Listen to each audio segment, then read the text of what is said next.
Сәлеметсіз ме, Әділ Қазар алқасы. Мен Ақмола облысы, Көкшетау қаласы Абай атындағы қазақ тілінде оқытылатын дарындыларға арналған номер 3 облыстық мамандандырылған мектеп-интернаттың 11 сынып оқушысы Тілеулин Нұртас. Бүгінгі күні сіздерге 100 жаңа есім номинациясы бойынша қатысушы болып келіп тұрмын.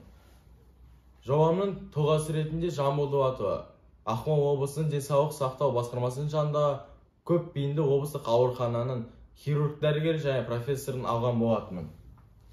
Өмір баянына көшсек, 2 тамызда 1992 жылы Шоқан Уәлихановтың балалық шағы өткен солтүстік Қазақстан облысы Айыртау ауданы Сырымбет ауылында дүниеге келген болатын. 2013 жылы облыстық мамандандырылған мектеп-интернаттың алтын белгі иегері атанып бітірген болатын. 2013 және 17 жылдар аралығында Астананың медициналық университетінде оқыған.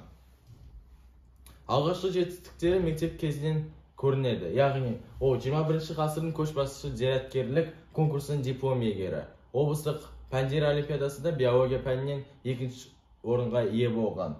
Президенттік олимпиаданың облыстық кезеңінде биология пәнінен 2 орын алған. Республикалық язык ключ ко всем знаниям зияткерлік байқауының жеңімпазы. Дарынды балаға талантты ұстаз атты республикалық педагогика олимпиадасының 3 дәрежелі диплом иегері атанды. Арман жолында 2020 жылы қана хирург дәрігер ғана емес, профессор ретінде де танылады. Яғни, ол біздің Көкшетау қаласындағы Шоқан Уәлиханов атындағы университетте Үндістан және Пәкістан студенттеріне ағылшын тілінде дәріс оқиды.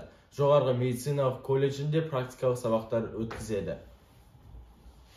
Арман жолында 2020 және 2021 жылдары арасында болған COVID-19 вирусының кезінде жалпы ауруханада меңгеруші болып жұмысын атқарған. Ал өзі 6 жылдық еңбегінде 800 мың операцияға атсалысқан. Ал коронавирус кезінде 1,5-2 адамды құтқарған. Кезінде қалқанша безінің эндоваскуляр эмболизацияны емдеу тақырыбында зерттеу жүргізген болатын. Ал осы жылы Лондон қаласындағы Империялық Кингс колледжіне ғылыми тәжірибелік тағылымдаманың грантын ұтып алған болатын. Жан-жақты тұлға. Жамбыл Дулатова бос уақытында шаңғы спортымен айналысады. Ал аурухананың жеңіл атлетика командасының белсенді мүшесі. Ғылыми фантастика жанрындағы кітаптарды сүйіп оқиды. Жұмысына ісіне мотивацияны музыкадан алады екен. Мен үшін үлгі адам. Яғни мен өзім 11 сыныпты бітіргеннен кейін медицина саласында жұмыс істегім келеді. Өзімнің жетістіктерімде республикалық, облыстық деңгейлерде бар. Егер қазір болмаса, онда қашан, егер сен болмасаң, онда кім атты цитатасын алып, өзіме де таң қалдырғым келеді. Назарыңызға рахмет.